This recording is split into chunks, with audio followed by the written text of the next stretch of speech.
boa tarde, boa noite, tudo tranquilo?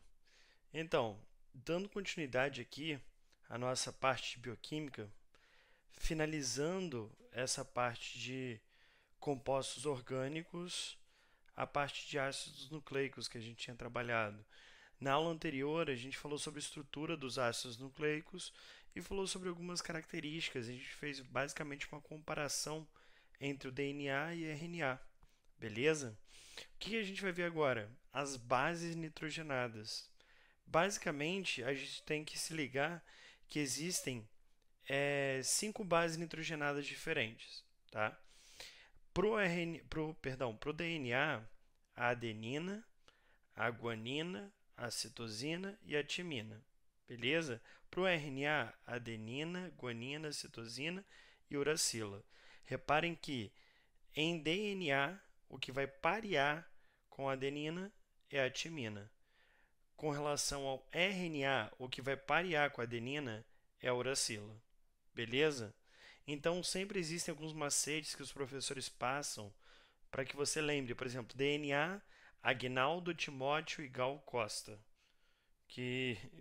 Eu sei que isso é bem antigo.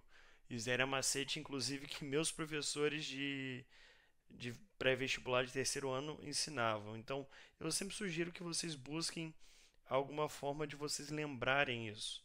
É, algumas vezes em sala de aula eu até sugiro, por exemplo, abelha tonta ganhou corrida.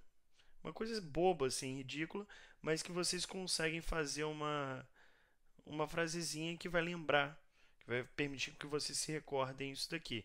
Beleza? Isso daqui que a gente está trabalhando é o que a gente chama de complementariedade das bases ou emparelhamento de bases, tá? Sempre eu tenho adenina com timina no DNA e adenina com uracila no RNA, beleza? Esses tracinhos aqui, eles representam para a gente o número de pontes de hidrogênio que são realizados. Adenina com timina, 2 pontos de hidrogênio. Adenina com uracila, 2 pontos de hidrogênio. No caso da guanina com citosina, independente se eu estou falando de DNA ou de RNA, 3 pontos de hidrogênio. Beleza? Reparem uma marcação que eu fiz aqui, ó. Eu pontilhei em marrom adenina e guanina. E eu pontilhei em cinza aqui, ó, uracila e citosina no RNA e timina e citosina no DNA. Isso porque existe uma classificação dessas bases. Eu consigo classificar as bases que eu pontilhei aqui em marrom como bases púricas.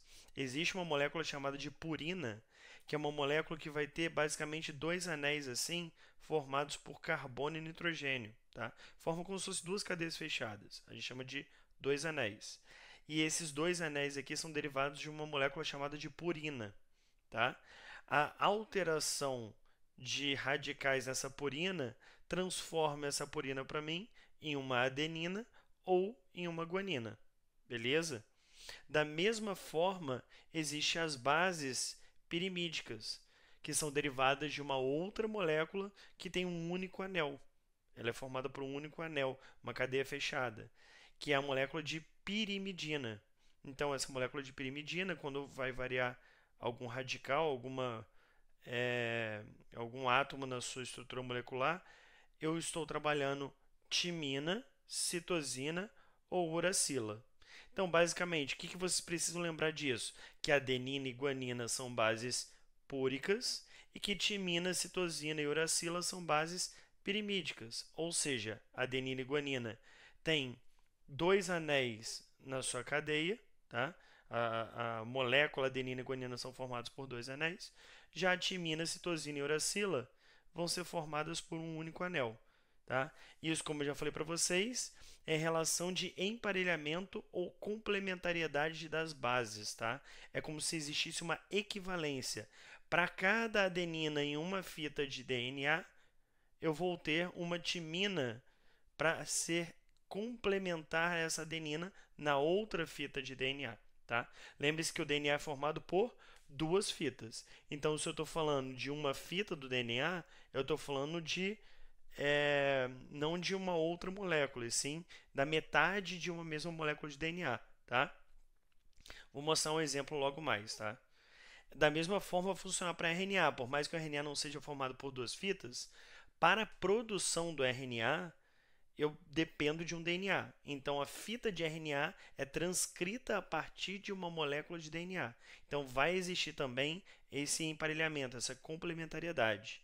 E aí vem uma coisa importantíssima, que é o que a gente chama de relação de Chargaff, ou regra de Chargaff. Então, tem autores que chamam de relação, tem autores que chamam de regra. Independente disso, o que essa relação, essa regra diz pra gente? Que o total de púrica é igual ao total de pirimídica. Olha lá, A mais G é igual a T mais C. Isso daí importantíssimo para uma molécula de DNA, ou seja, considerando as duas fitas. Isso não vai valer para uma fita de RNA ou uma fita de DNA. Tem que ser para uma molécula de DNA. Então, em uma molécula de DNA, considerando as suas duas fitas, o total de púrica é igual ao total de pirimídica. Então, A mais G é igual a T mais C. Por que isso? Porque A parelha com T, ou seja, tem que ter quantidades iguais, e G emparelha com C, ou seja, tem que ter quantidades iguais. Beleza? Isso daqui também pode ser representado de uma outra maneira, tá? Isso pode ser representado dessa maneira, ó. A mais G sobre T mais C é igual a 1, tá? Eu posso inverter também, colocar T mais C sobre A mais G, que também vai ser igual a 1. Porque independente do número que você colocar no total de púrica, vai ser igual um número que você vai colocar no total de pirimídica. Então, independe se um vai estar acima ou outro vai estar abaixo. O que vai variar nesse número final aqui vai ser se eu estiver considerando uma única fita de DNA ou uma fita de RNA, beleza? Aí eu encontro um número diferente de 1 aqui. Tranquilo? Qualquer dúvida, entre em contato comigo aí, ou pela plataforma, pelo WhatsApp, que eu fico à disposição, tá? O que eu estava falando para vocês da complementariedade, olha lá, era basicamente isso. A adenina que eu tenho em uma fita vai se emparelhar com a timina em outra fita. Então, adenina em uma fita, timina em outra.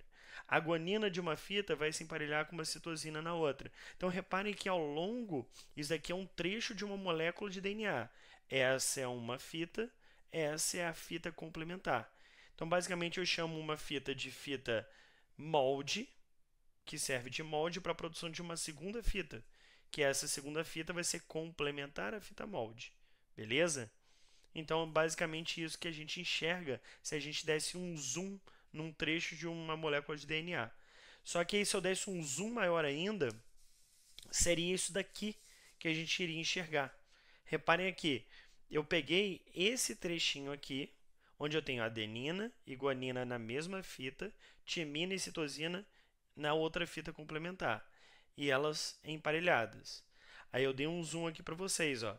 Adenina, timina, guanina, citosina. E reparem que essa parte que eu botei em rosa, ela representa para a gente o esqueleto açúcar fosfato, que é o esqueleto nada mais nada menos que é formado por uma ligação entre o fosfato de um nucleotídeo com o açúcar de outro nucleotídeo. Aqui, ó, entre esse fosfato e esse açúcar. Aqui, ó, a mesma coisa, entre esse fosfato e esse açúcar. Essa é a ligação que vai ser estabelecida, que é aquela ligação que vocês vão conhecer como ligação fosfodiéster. Beleza? Vou até puxar o nomezinho aqui pra gente. Essa ligação é chamada de ligação fosfodiéster. Beleza? Agora, essa daqui entre adenina e timina, entre guanina e citosina, são as nossas pontes de hidrogênio. Lembrando aí vocês, 2 pontes de hidrogênio entre adenina e timina e 3 pontes de hidrogênio entre guanina e citosina. Beleza? Isso daí era o finalzinho que a gente precisava falar da nosso conteúdo sobre ácidos nucleicos, tá?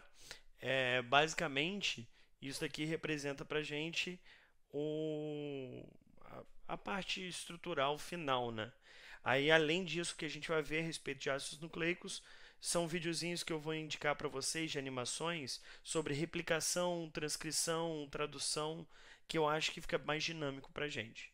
Beleza, galera? Então, qualquer dúvida, entre em contato aí. Grande abraço a vocês e bons estudos.